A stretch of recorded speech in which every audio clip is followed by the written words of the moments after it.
Hello friends, എൻ്റെ പുതിയ വീഡിയോയിലേക്ക് ഏവർക്കും സ്വാഗതം. ഇന്ന് നമ്മുടെ വീഡിയോ എന്ന് പറഞ്ഞാൽ ഒരു കറി വെക്കാൻ പോവാണ്. നമുക്ക് പൈസ മുടക്കില്ലാതെ നല്ലൊരു സൂപ്പർ കറി, അടിപൊളി കറി നമ്മളിന്ന് വെക്കാൻ പോകും. നാട്ടിൽ സുലഭമായി കിട്ടുന്ന ചക്കക്കുരു എടുത്തുകൊണ്ട് നമുക്ക് ഇതുപോലെ ചിരണ്ടി, ഞങ്ങളുടെ അമ്മച്ചിയാണത്, ചിരണ്ടി നമ്മൾ ചിരണ്ടിക്കൊണ്ട് ഫുൾ ചിരണ്ടണം. ചിരണ്ടിയതിന് ശേഷം നമുക്ക് ചിരണ്ടി എടുത്ത്, ഞങ്ങളുടെ ആടാണിത്. അതുപോലെ തന്നെ നമ്മൾ ചിരണ്ടിക്കൊണ്ട് ഫുള്ള് ചിരണ്ടി അരിഞ്ഞതിന് ശേഷം ഇത് ഫുൾ അരിയണം. ഫുൾ അരിഞ്ഞതിന് ശേഷം നമ്മൾ ഇതിനെ കഴുകണം. നല്ലപോലെ 2 പ്രാവശ്യം കഴുകിയതിന് ശേഷമാണ് നമ്മൾ ഇതിൻ്റെ അകത്തിടാനുള്ള സാധനങ്ങളൊക്കെ ഇടുന്നത്. ഇടാനെന്ന് പറഞ്ഞാൽ വലിയ സാധനങ്ങളൊന്നും ഇടുന്നില്ല, പ്രത്യേകിച്ച് ചെറിയ ചെറിയ സാധനങ്ങൾ മാത്രമേ ഉള്ളൂ. ചക്കക്കുരു എന്നൊക്കെ പറയാൻ നമുക്ക് ഫ്രീ ആയിട്ട് എവിടുന്നേലും കിട്ടും. ഒരു കുഴപ്പമെന്ന് വെച്ചാൽ ഇത് കുനുകുനാന്നരിയാണ്. കുനുകുനാന്നരിഞ്ഞ് വെക്കണം. കണ്ടോ ഇത് ഞങ്ങളുടെ അമ്മച്ചി മുഴുവൻ അരിഞ്ഞ് ഇത് കണ്ടോ, ഇതുപോലെ ആയി കണ്ടോ. ഇനിയും നമ്മൾ കുറച്ച് ഉപ്പിടണം. പിന്നെ നമ്മൾ അരിഞ്ഞ് വെച്ചതായ പച്ചമുളക്, സവോള, ഇഞ്ചി ഇതെല്ലാം കൂടെ മിക്സാക്കിയിട്ട് ഇളക്കണം. ഇങ്ങനെ ഇളക്കിക്കൊണ്ടിരിക്കണം. എന്നിട്ട് നല്ല മിക്സായതിന് ശേഷം ദയവേത് ഞങ്ങൾ ഈ വീഡിയോ ഫുള്ള് കാണണം കേട്ടോ. ഫുള്ള് കാണുവാണെങ്കിൽ ഇതിൻ്റെതായ ഇത് കഴിക്കുന്നത് കൊണ്ടുള്ള ഉപകാരം ഞാൻ പറഞ്ഞു തരാം. ചക്കക്കുരു എന്ന് പറയുന്നത് ചുമ്മാ ഒരു സാധനമല്ല, നല്ല കിട്ടു സാധനമാണ്.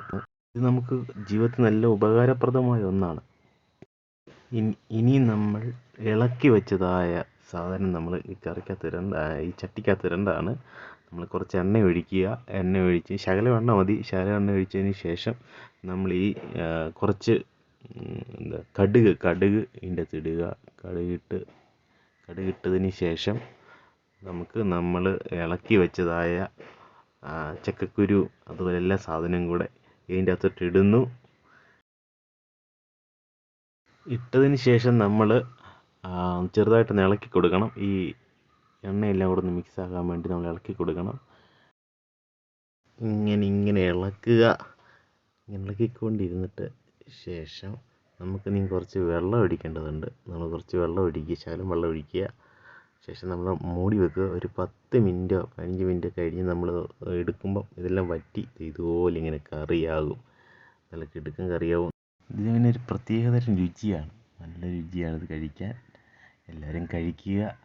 അതുമാത്രമല്ല, നമുക്കിതിൽ കാൽസ്യം അടങ്ങിയിട്ടുണ്ട്, സിങ്ക് ഉണ്ട്, vitamin B1, B2, A, C, protein, ഇങ്ങനെ പല കാര്യങ്ങൾ അടങ്ങിയതാണ് ഈ ചക്കക്കുരു ഉള്ളത്.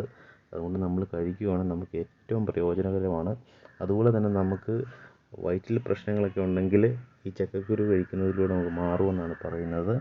അതുപോലെ തന്നെ ക്യാൻസറിനെയൊക്കെ പ്രതിരോധിക്കാൻ ഈ ചക്കക്കുരുവിന് സാധിക്കുന്നുണ്ട്.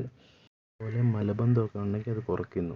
ഈ വീഡിയോ നിങ്ങൾക്ക് ഇഷ്ടമായെങ്കിൽ ചേട്ടന്മാർ ചേച്ചിമാർ ഒന്ന് സബ്സ്ക്രൈബ് ചെയ്യണേ, ഒന്ന് ലൈക്ക് ചെയ്യണേ.